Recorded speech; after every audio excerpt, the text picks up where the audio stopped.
اپنے والد کے نہ ہونے کی وجہ سے شاید اداس ہے، تم اس پر دھیان مت دو۔ میں پریشان سا ہو گیا تھا، لیکن وہ وقت بھی آ گیا جب میری شادی انابیہ سے ہو گئی، اور اس تمام عرصے میں میں نے انابیہ کو اداس ہی دیکھا تھا۔ شادی کی پہلی رات میں اس کے قریب جانے کی کوشش کر رہا تھا، لیکن اس نے اچانک سے ایسی بات کہی کہ میں پریشان ہو گیا۔ اس نے مجھ سے کہا کہ میں آپ سے بہت محبت کرتی ہوں، میں چاہتی تھی کہ میری شادی آپ سے ہو جائے، لیکن کل رات خواب میں ایک بارش بزرگ آئے اور مجھے بولے 1 مہینے تک اپنے شوہر کو قریب نہ آنے دینا۔ اگر 1 مہینے سے پہلے شوہر تمہارے قریب آیا تو تم ہمیشہ کے لیے بانجھ ہو جاؤ گی۔ انابیہ کی بات سن کر مجھے کچھ عجیب سا لگا تھا۔ وہ مجھ سے محبت کرتی تھی اور اس نے کبھی مجھے بتایا تک نہیں تھا۔ یہ سن کر تو میرا روم روم خوشی سے کھل اٹھا کہ وہ مجھ سے محبت کرتی ہے اور اس قدر محبت کرتی ہے۔ خوشی سے فوراً ہی میں نے اسے اپنے حصار میں لے لیا اور اس پر اپنی محبت کی شدتیں لٹانے لگا، لیکن اس نے جلدی سے مجھے خود سے دور کر دیا۔ میں نے اسے حیرت سے دیکھا تو اس نے کہا کہ آپ میرے قریب 1 مہینے تک نہیں آئیں گے۔ میں نہیں چاہتی کہ میں بانجھ رہ جاؤں، کیونکہ میرے خواب ہمیشہ سچے ہوتے ہیں۔ میری شادی کی پہلی رات تو ایسے ہی گزر گئی اور میں نے صبر کیا۔ کبھی کبھار ہمارے پاس صبر کرنے کے علاوہ اور کوئی چارہ نہیں ہوتا، اور میرے پاس بھی اس وقت کوئی اور چارہ نہیں تھا سوائے صبر کے۔ جو رات ایک انسان کے لیے زندگی کی خوبصورت رات میں سے ایک رات ہوتی ہے، وہی ایک رات میرے لیے آزمائش کا باعث تھی۔ میری محبت جائز طریقے سے مجھے مل گئی تھی، لیکن ستم یہ تھا کہ میں اسے حاصل کرنے کی بھی حاصل نہیں کر پا رہا تھا۔ وہ مجھ سے محبت کرتی تھی اور میں اس سے محبت کرتا تھا۔ ہمارے بیچ نہ زمانے کی دیوار تھی، نہ مذہب کی کوئی پابندی، لیکن پھر بھی ایک ہوتے ہوئے بھی ہم دونوں ایک نہ ہو سکے۔ یہ کیسی قسمت پائی تھی میں نے ساری رات یہی سوچ کر گزار دی، کیا ایسا بھی کسی کے ساتھ ہوتا ہے یا صرف میرے ساتھ ہو رہا تھا؟ ملن کی گھڑی میں ملن نہ ہونے کی اذیت سے 2 4 تھا میں، لیکن یہ اذیت یہاں پر ختم نہیں ہوئی تھی۔ اس کے بعد تو میرا ہر دن ہی اذیت میں گزر رہا تھا۔ وہ میرے پاس تھی، میرے ساتھ تھی، میری بیوی تھی، لیکن پھر بھی وہ مجھ سے دور تھی۔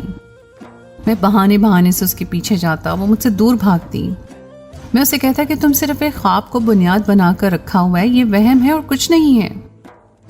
اس نے مجھ سے کہا کہ مجھے سچے خواب آتے ہیں اور میرے خواب میں سچ ہوتا ہے، اور میں نہیں چاہتی کہ میں بانجھ رہ جاؤں۔ میں نے خواب میں دیکھا تھا کہ میرے والد وفات پا رہے ہیں اور وہ سچ ثابت ہوا۔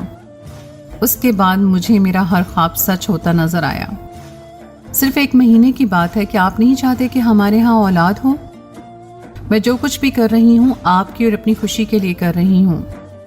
جتنی مرتبہ میں اس کے قریب جاتا تھا وہ مجھے انہی باتوں سے روک دیتی تھی۔ میں کچھ بھی نہیں کہتا تھا، اپنا حق لینے سے قاصر تھا۔ مجھے پتا تھا یہ خواب اس کا ایک فضول وہم ہے اور کچھ بھی نہیں ہے، لیکن مجھے اس کی خواہش کا احترام کرنا تھا، کیونکہ مجھے اس سے محبت تھی۔ میں تو وہ انسان تھا جس کے کھلونے دوسرے بچے چھین کر بھاگ جاتے تھے اور میں دیکھتا رہ جاتا تھا۔ بچپن میں بھی میرا حق مارا گیا، لڑکپن میں بھی اب جوانی آ گئی تھی، اور اب میرا جائز حق مارا جا رہا تھا۔ میری جگہ کوئی اور انسان ہوتا تو کبھی بھی اتنا صبر نہ کرتا اور اپنا حق وصول کر کے رہتا، لیکن افسوس کی بات ہے کہ میری جگہ کوئی اور نہیں تھا بلکہ میں خود ہی تھا، اور میں ایک کمزور انسان واقع ہوا تھا۔ پھر ایک رات جب میں سونے کی تیاری میں تھا تو انابیہ میرے لیے دودھ کا گلاس لے کر آئی اور مجھے کہا کہ اس میں بادام ڈالا ہے، آپ کو اچھی نیند آ جائے گی۔ جب اس نے اپنے ہاتھ سے دودھ کا گلاس مجھے دیا تو میں انکار نہ کر سکا اور فوراً پی لیا، لیکن جیسے ہی میں نے گلاس ختم کیا میرا سر بھاری ہونے لگا اور میری آنکھیں نیند سے بوجھل ہونے لگیں، اور مجھے پتہ ہی نہیں چلا میں کس وقت سو گیا۔ جب میں صبح اٹھا تو میرا سر ویسے ہی بھاری تھا۔ میں نے اپنی بیوی سے کہا کہ دودھ پینے کے بعد میری طبیعت عجیب سی ہو گئی، تو اس نے کہا کہ ہاں دودھ پینے سے اچھی نیند آتی ہے، اس لیے شاید آپ کو نیند آئی اچھی۔ میں نے اس کی بات کا کوئی جواب نہ دیا اور سوچ میں پڑ گیا، کیونکہ میں جانتا تھا کہ دودھ پینے سے نیند اچھی آ جاتی ہے، لیکن اتنی جلدی نیند نہیں آتی جتنی جلدی مجھے آ گئی تھی۔ یہ عجیب و غریب باتوں کا سلسلہ یہیں پر ختم نہیں ہوتا تھا۔ اب روزانہ مجھ پر تجربے کرنے لگی، کبھی مجھے جوس پلاتی، کبھی شربت، تو کبھی کچھ، کبھی کہتی ہے ادرک والی چائے پی لیں، کبھی کہتی یہ تخم ملنگا ہے، بہت اچھی جڑی بوٹی ہے، فائدہ دیتی ہے، آپ کو اس سے افاقہ ہوگا۔ اس کی ان باتوں سے میں پریشان تھا۔ وہ میرے ساتھ ایسا سلوک کر رہی تھی جیسے میں کوئی بہت ہی بیمار اور کمزور انسان ہوں جسمانی طور پر، اور مجھے ان چیزوں کی بہت ضرورت ہے، لیکن ان کو کھانے یا پینے کے بعد مجھے ویسے ہی نیند آ جاتی تھی، اور میں اس نیند سے بہت تنگ تھا۔ میں اس قسم کی عجیب و غریب چیزیں نہیں کھانا چاہتا تھا، لیکن وہ اتنے پیار سے لے کر آتی تھی کہ مجھ سے انکار نہیں ہوتا تھا۔ پھر کچھ دن میں نے نوٹ کیا کہ انابیہ کا چہرہ زرد پڑتا جا رہا ہے، اس کی حالت غیر ہوتی جا رہی تھی، بار بار چکر کھا کر گرنے لگی، پھر دیوار کو تھام لیتی۔ میں آگے بڑھ کر اسے تھامنے کی کوشش کرتا، وہ کہتی کہ مجھے ہاتھ نہ لگاؤ۔ میں نے دیکھا اس کا چہرہ مرجھاتا جا رہا تھا، اس پر ہر وقت غنودگی طاری رہتی تھی، ہر وقت وہ کہتی تھی مجھے نیند آ رہی ہے۔ اس کا کچھ کھانے کو بھی دل نہیں کرتا تھا، جو بھی چیز کھاتی تھی کہتی تھی میرا دل برا ہو رہا ہے، کبھی اچانک سے کہتی تھی مجھے اچار لا کر دیں، کبھی کہتی میرا گوشت سے دل اٹھ گیا ہے، گھر میں گوشت نہ پکایا کریں، سالن کی بو سے اچھی نہیں لگتی۔ دن بدن کمزور ہوتی جا رہی تھی اور میں اس کی صحت کے حوالے سے پریشان تھا۔ پھر ایک دن اچانک ہم سب گھر والے ٹی وی لاؤنج میں بیٹھ کر ٹی وی دیکھ رہے تھے کہ اچانک سے انابیہ کی طبیعت خراب ہو گئی اور وہ دوڑتی ہوئی باہر گئی۔ میری والدہ اس کے پیچھے گئی تو دیکھا کہ وہ لان میں الٹیاں کر رہی تھی۔ یہ منظر دیکھ کر تو میری ماں خوشی سے نہال ہو گئی اور فوراً اندر جا کر مجھے گلے لگایا اور کہا کہ مبارک ہو، تم باپ بننے والے ہو۔ یہ سن کر تو میرے پیروں تلے سے زمین سرک گئی تھی اور سر پر آسمان گر گیا تھا۔ میں نے میری والدہ سے پوچھا کہ آپ کو کس نے کہا؟ ایسی کوئی بات نہیں ہے۔ تو میری والدہ نے کہا کہ تمہاری بیوی الٹیاں کر رہی ہے۔ جب شادی کے شروع کے دن میں دلہن الٹیاں کرتی ہے تو اس کا یہی مطلب ہوتا ہے کہ وہ ماں بننے والی ہے۔ اپنی ماں کی بات سن کر تو میں پریشان ہو گیا تھا۔ یقیناً انابیہ کی طبیعت خراب تھی، لیکن میں جانتا تھا ایسی کوئی بات نہیں تھی، کیونکہ ہمارے ماں بہن تو ایسا کوئی تعلق قائم ہی نہیں ہوا تھا۔ پھر وہ حاملہ کیسے ہو سکتی تھی؟ انابیہ اندر آئی تو میں نے اس کی طرف دیکھا۔ میں جانتا تھا کہ میری والدہ غلط سمجھ رہی ہیں۔ میں نے اس سے پوچھا تمہیں کیا ہوا؟ اس نے کہا کہ کچھ الٹا سیدھا کھا لیا تھا، اس لیے پیٹ خراب ہو گیا۔ لیکن میری والدہ اور انابیہ کی والدہ دونوں بضد تھیں کہ انابیہ حاملہ ہو چکی ہیں۔ میری والدہ نے میری ایک نہ سنی اور فوراً انابیہ کو ڈاکٹر کے پاس لے گئی ٹیسٹ کروانے کے لیے۔ ٹیسٹ کی رپورٹ 2 دن بعد ملنی تھی۔ ڈاکٹر نے بلڈ ٹیسٹ کا سیمپل لیا تھا۔ یہ 2 دن میں نے انابیہ کو دیکھا تو اس کی حالت عجیب ہو رہی تھی۔ وہ پھٹی پھٹی آنکھوں سے مجھے دیکھ رہی تھی، جیسے کہ بہت خوفزدہ ہو، جیسے کہ اس کا کوئی راز عیاں ہونے والا ہو۔ اسے دیکھ کر محسوس ہو رہا تھا کہ اس نے کوئی چوری کی ہے اور وہ چوری پکڑ نہیں جانے والی ہے۔ وہ آنے والے وقت کے ساتھ خود کو تیار کر رہی تھی۔ میں تو مطمئن تھا، مجھے معلوم تھا ایسی کوئی بات نہیں ہے، لیکن انابیہ کی حالت دیکھ کر مجھے شک ہونے لگا تھا کہ دال میں کچھ کالا ہے۔ وہ کچھ بولتی نہیں تھی، بس عجیب سی حرکتیں کر رہی تھی۔ میں اسے سوال کرتا تو وہ غصہ ہونے لگتی اور کہتی کہ مجھ سے اتنے سوال مت کیا کریں، میں سوالات سے تنگ ہوتی ہوں۔ اس کی بات سن کر میں نے اسے مزید کوئی سوال نہیں کیا۔ میری والدہ نے مجھے کہا کہ رپورٹ آ گئی ہے، تم جا کر لے آؤ۔ جب میں رپورٹ لیب سے لے کر ڈاکٹر کو دکھانے گیا تو ڈاکٹر نے مجھے ایسی خبر سنائی جسے سن کر میں سکتے میں آ گیا۔ مجھے یقین نہیں آ رہا تھا کہ رپورٹ میں جو لکھا تھا کیا وہ سچ تھا۔ میں رپورٹ لے کر گھر آیا اور یہاں پر میری برداشت ختم ہو گئی۔ میں جو اتنے عرصے سے خاموش تھا، جو کبھی اپنے حق کے لیے آواز نہیں اٹھاتا تھا، آج میں بول پڑا۔ کہتے ہیں گونگا جب بولتا ہے تو کفن پھاڑ کر بولتا ہے۔ میں بھی جیسے صدیوں کا گونگا تھا اور آج اسی مثال میں بول رہا تھا۔ میرے ہاتھ میں رپورٹ تھی اور میرے گھر والے خوشخبری کے منتظر تھے۔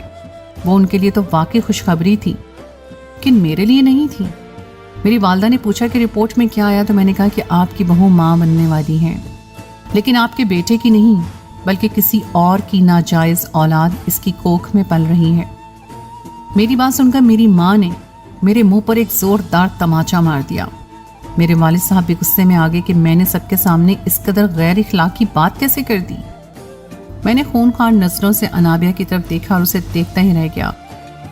شادی سے لے کر اب تک کی ساری باتیں مجھے یاد آنے لگیں اور میں تانے بانے بننے لگا۔ میرا دماغ پھٹا جا رہا تھا، میرا بس نہیں چل رہا تھا کہ میں خود کو ختم کر دوں۔ کس قدر بے غیرت انسان تھا میں۔ اگر مجھ میں ذرا سی بھی غیرت ہوتی تو اس وقت اپنی بیوی کو جان سے مار چکا ہوتا۔ میں نے اپنے والدین کو نظر انداز کرتے ہوئے انابیہ کو دیکھا، اس کی جانب کیا